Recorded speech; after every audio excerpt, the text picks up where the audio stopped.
वालेकुम क्लास 5। कैसे हैं आप सब? उम्मीद है आप सब ठीक होंगे। आज का हमारा लेक्चर है इलेक्ट्रिसिटी के बारे में कि इलेक्ट्रिसिटी क्या होती है। फर्स्ट ऑफ ऑल आपको पता होगा कि electricity is a form of energy, जो कि आप पिछली क्लास में पढ़ चुके हैं। Electricity is a form of energy, energy की एक शक्ल है। Electricity that flows through a material is called a current. उस मटीरियल से जिसमें से इलेक्ट्रिसिटी फ्लो करती है उसे हम क्या कहते हैं? Current. Electricity needs a closed or complete circuit to flow. Electricity को फ्लो करने के लिए एक कंप्लीट सर्किट की ज़रूरत होती है, अदरवाइज उसके बहाव में रुकावट आती है और सर्किट ब्लॉक हो जाता है, ब्रेक हो जाता है। Electricity will not flow through an open or incomplete circuit. Switches control the flow of electricity. हमें फ्लो ऑफ इलेक्ट्रिसिटी को कंट्रोल करने के लिए कुछ कंट्रोलर्स जैसे कि स्विचेस की ज़रूरत होती है। टाइप्स ऑफ सर्किट 2 हैं, series and parallel circuits. Materials can be either conductors और इंसुलेटर्स। अब हम इस चैप्टर में क्या चीज़ें पढ़ेंगी उसके बारे में हम एक छोटा सा ब्रीफ सा इंट्रो ले लेते हैं। All matter is made of atoms, मतलब हर तमाम मैटर एटम्स से मिलकर बने हैं। एटम्स के पास क्या होते हैं? Atoms contain protons, neutrons and electrons. The movement of electron creates electricity.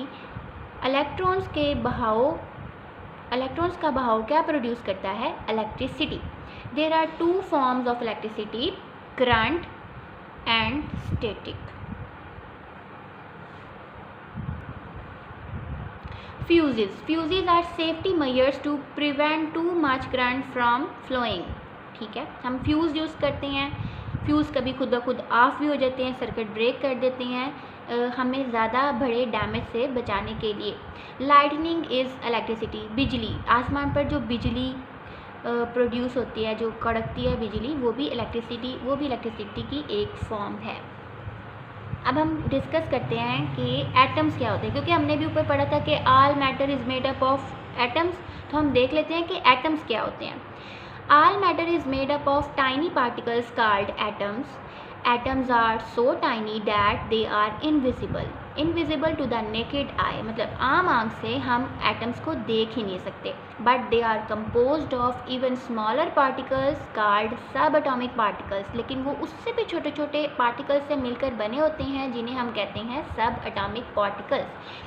और उन पार्टिकल्स के नेम्स हैं इलेक्ट्रॉन्स, प्रोटॉन्स एंड न्यूट्रॉन्स। यहाँ पे फिगर में हमें एक एटम दिखाया हुआ है और एटम में उसने हमें उसके पार्ट्स बताए हुए हैं। ये एटम है, उसके जो जो ऑर्बिट्स हैं, ये ऑर्बिट्स है, सेंटर में उसका न्यूक्लियस है।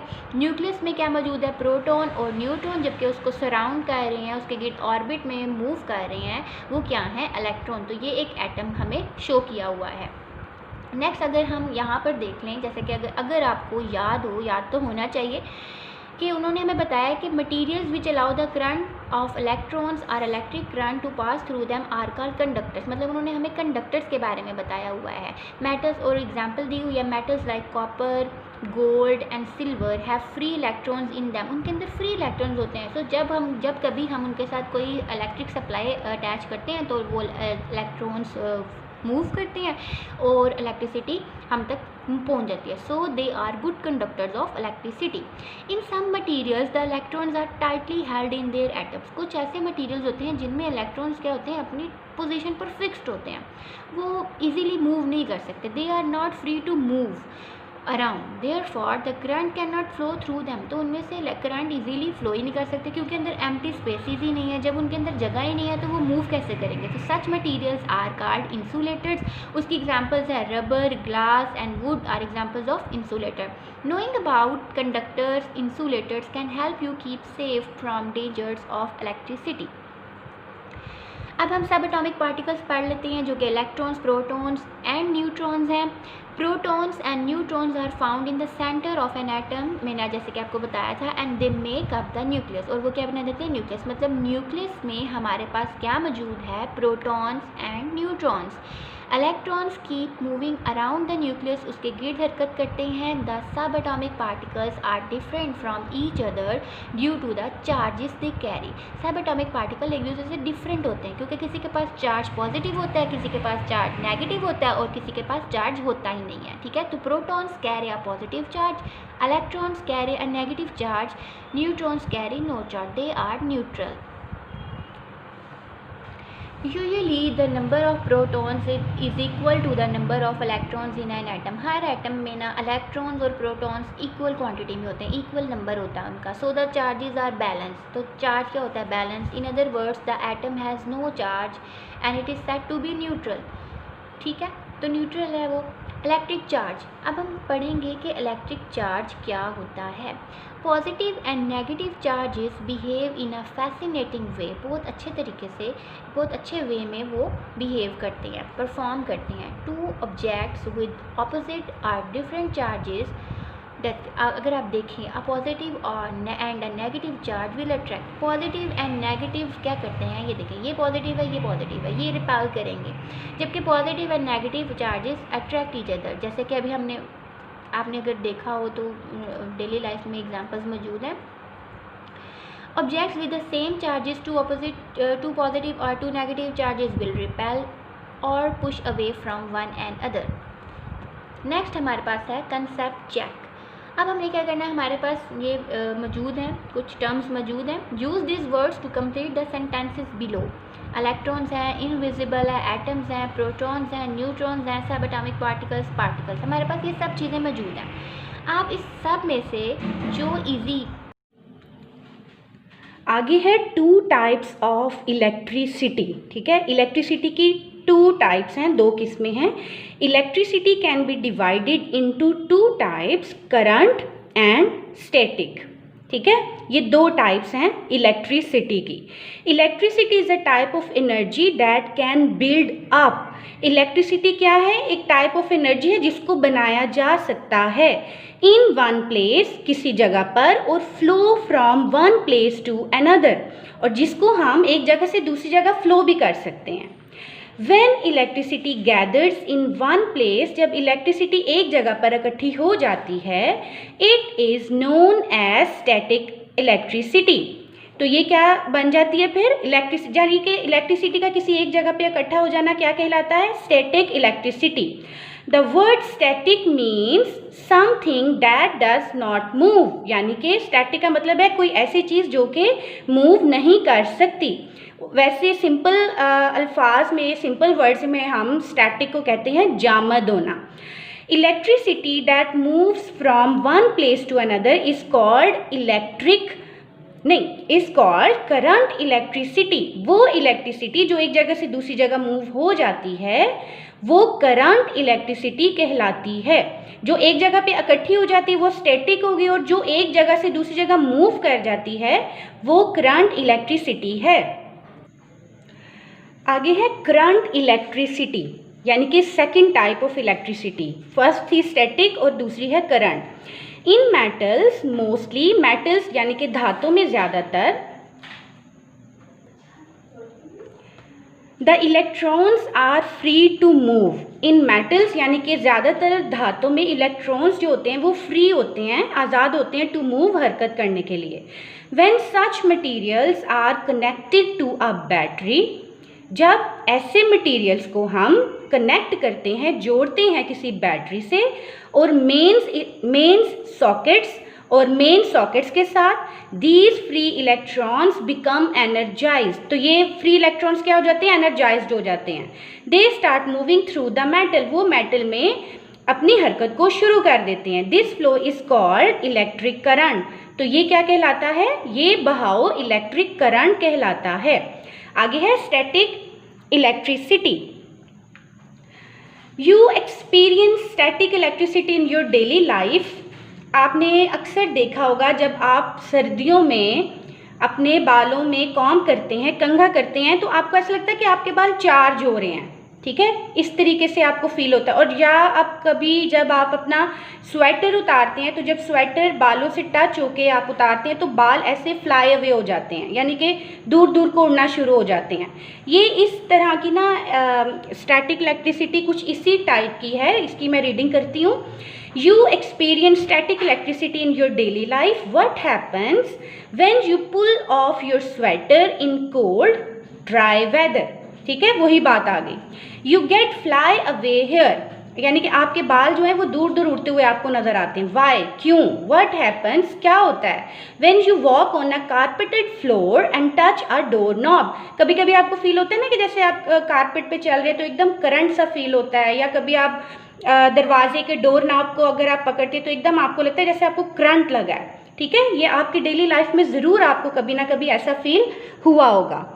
You feel an electric shock. ठीक है, ये एक एग्जाम्पल दी है, इसको एक दफ़ा पढ़ लेते हैं। When you rub a comb against your hair, you charge up the comb. तो जब आप बालों में कंघा करते हैं आप कॉम्ब को चार्ज कर लेते हैं। When you bring this charged comb near to pieces of paper, यानी कि कंघा करते ही फ़ौरन अगर आप उसको पेपर के छोटे छोटे पीसीस की तरफ ले जाएंगे, the comb attracts them, तो कॉम्ब उनको अट्रैक्ट करेगा अपनी तरफ। This happens due to the disturbance or imbalance of electrons on the surface of objects. ये क्या है? डिस्टर्बेंस है, और इलेक्ट्रॉन्स का जो इम्बैलेंस है यानी कि उनका बैलेंस ना होना है, वो इस वजह से अकर हुआ है। नीचे है all this happens because of static electricity. ये क्यों हो रहा है? यानी कि इलेक्ट्रिसिटी यानी कि जो इलेक्ट्रॉन्स की जो चार्ज यानी कि उनकी मूवमेंट है वो एक जगह पे इकट्ठी हो जाती है, इस वजह से ऐसा होता है। When you pull off your sweater rubs against your hair, electrons move from your hair to your sweater. Now your hair has lost a few electrons and they are all positively charged. What happens when like charges are brought closer to each other? जब एक जैसे charges को एक दूसरे के करीब लाया जाता है तो क्या होता है? They repel each other. Since hairs have like charges, they repel each other. As a result, your hair becomes fly away. When one object is rubbed against another, electrons are transferred. जब एक object को दूसरे के साथ रब किया जाता है, रगड़ा जाता है, तो इलेक्ट्रॉन्स ट्रांसफ़र हो जाते हैं। When this happens, one object ends up having more electrons than protons. उसमें क्या होता है कि जब दो ऑब्जेक्ट्स हैं ना, तो एक ऑब्जेक्ट जो है उसमें इलेक्ट्रॉन्स जो हैं वो ज़्यादा हो जाते हैं प्रोटॉन्स के निस्बत। This object becomes negatively charge. तो ये क्या होता है? वो ऑब्जेक्ट नेगेटिवली चार्ज हो जाता है। ठीक है, क्योंकि उसमें इलेक्ट्रॉन्स की मूवमेंट ज़्यादा होती है। इलेक्ट्रॉन्स पर आपको पता है नेगेटिव चार्ज होता है, प्रोटॉन्स पर पॉजिटिव चार्ज होता है। तो जब इलेक्ट्रॉन्स की मूवमेंट ज़्यादा होगी तो जाहिर है वो object, this object becomes negatively charge. The other object loses electrons and becomes positively charge. This imbalance of positive and negative charges is called static electricity. Now you have an idea of the role of electrons in causing lightning during a thunderstorm. Discuss and answer. After reading the above section again, close your books and take it in turns with a classmate to explain to each other the two kinds of electricity. Help each other to make your explanations clear and accurate. Electricity in nature, जो बिजली चमकती है आप आसमान पे देखते हैं, ये उसके बारे में बात हो रही है। When clouds rub against each other, जब बादल एक दूसरे के साथ रगड़ खाते हैं, electrons move from one cloud to another. तो इलेक्ट्रॉन्स एक क्लाउड से दूसरे क्लाउड में मूव करते हैं। दे हीट अप द एयर, वो हवा को गर्म करते हैं। बिटवीन द क्लाउड्स के दरमियान में। If two many electrons move very fast, अगर बहुत ज़्यादा इलेक्ट्रॉन्स बहुत तेज़ी से हरकत करेंगे, the air between the clouds get so hot, तो जो बादलों के दरमियान में जो हवा है वो बहुत ज़्यादा गर्म हो जाएगी। डैट इट ग्लोज, और फिर वो चमकने लगेगी। दिस इज़ अ स्पार्क, ये एक स्पार्क है यानी कि लाइट है। If this spark is huge, और अगर ये जो स्पार्क है वो बड़े क्या कहते हैं उसको, मतलब ह्यूज है अगर ये स्पार्क, तो इट इज़ कॉल्ड लाइटनिंग। तो ये क्या कहलाएगी, ज़्यादा मतलब बड़े लेवल पे अगर ये स्पार्क होगा तो वो आसमान पे क्या कहलाएगी, इट इज़ कॉल्ड लाइटनिंग, बिजली कहलाएगी। Concept check, complete the sentences using these words, a proton, a neutron and electron. So as you know that dash has negative charge means electron, dash has a positive charge यानी कि protons, dash has no charge मतलब neutrons. Circuits and fuses, आपको इस diagram में देखे नज़र आ रहा होगा, एक बल्ब है जो बैटरी से कनेक्टेड है और बैटरी और बल्ब दोनों किससे कनेक्टेड है, एक फ्यूज़ के साथ, ठीक है। तो सर्किट्स एंड फ्यूजेस पढ़ते हैं। Look at the circuit on the right, it is complete so the current can flow through it and power the appliance. मतलब कि इसमें, इस डायग्राम में आप देख रहे हैं कि ये एक कंप्लीट सर्किट है, इसमें किसी किस्म का कोई गैप नहीं है। तो ये क्या है, ये पावर कर रहा है इस अप्लायंस को, यानी कि बल्ब को पूरी बिजली फ्राहम कर रहा है। Did you notice that the circuit in the diagram has a fuse? क्या आपने नोटिस किया है कि इस डायग्राम में, इस सर्किट में क्या है, एक फ्यूज़ लगा हुआ है। A fuse is a safety measure which protects the appliance and its wiring. अब फ्यूज़ क्या है, एक सेफ्टी मेजर है, एक हिफाजती जो है वो एक तरीका है जो हिफाजत कर रहा है अप्लायंस की भी और उसकी वायरिंग की भी। A fuse contains a small wire, fuse एक स्मॉल वायर पर मुश्तमिल होता है, विच विल मेल्ट, जो कि मेल्ट हो जाता है if a fault causes too much current to flow. अगर मतलब कि बिजली ज़्यादा हो जाती, पता कभी कभी ऐसा होता है कि लाइट कम या ज़्यादा होती है और अगर इस फ्यूज़ में बिजली ज़्यादा हो जाएगी तो उस फ्यूज़ से रिलेटेड जो वायर है वो मेल्ट हो जाएगी। This breaks the circuit and protects the appliance. अब वो क्या करेगी कि दिस ब्रेक्स द सर्किट, वो सर्किट को जब मेल्ट होगी वायर तो वो टूट जाएगी और प्रोटेक्ट्स द अप्लायंस, और अप्लायंस को जो वो है प्रोटेक्ट करेगी, उससे आपकी अप्लायंस ख़राब नहीं होगी। नेक्स्ट है discuss and answer, talk about all the parts of the circuit about above and what each of them does. यानी कि इस पूरे सर्किट में आपने देखना है कि तीनों चीज़ें क्या काम सर अंजाम दे रही हैं। Exercises, choose the correct answer. Okay students, जितना अच्छे तरीके से आपको इस यूनिट को एक्सप्लेन कर दिया गया है, आप अगर इन क्वेश्चंस को चूज़ द करेक्ट आंसर, मतलब आप खुद इसको चूज़ करके अगर करेंगे तो ज़्यादा अच्छा है, ठीक है। उसके बाद है फिल इन द ब्लैंक्स, ये भी आप खुद करने की कोशिश कीजिए। आगे क्वेश्चन नंबर 3 है, match the definition in column A with the correct term in column B.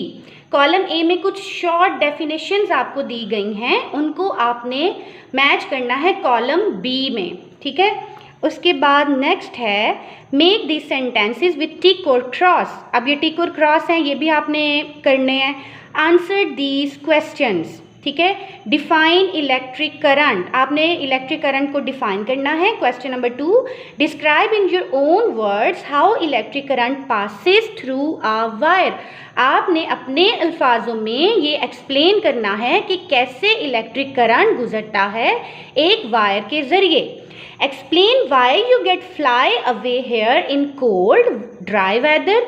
आपने इस बात को एक्सप्लेन करना है कि क्यों आपके सर्दियों में बाल जो हैं वो उड़ते हैं जब आप स्वेटर उतारते हैं। आगे है, ये आपको पीछे बताया मैंने, उससे आप ढूंढ के इसका क्वेश्चन फाइंड कर सकते हैं, लिख सकते हैं। डिफाइन स्टैटिक इलेक्ट्रिसिटी, इसको भी आपने मतलब इसकी डेफिनेशन को फाइंड करना है और आपने लिखना है why does lightning tend to occur during storms. बिजली आसमान पर क्यों चमकती है जबकि ये तूफ़ान वगैरह आते हैं, ठीक है।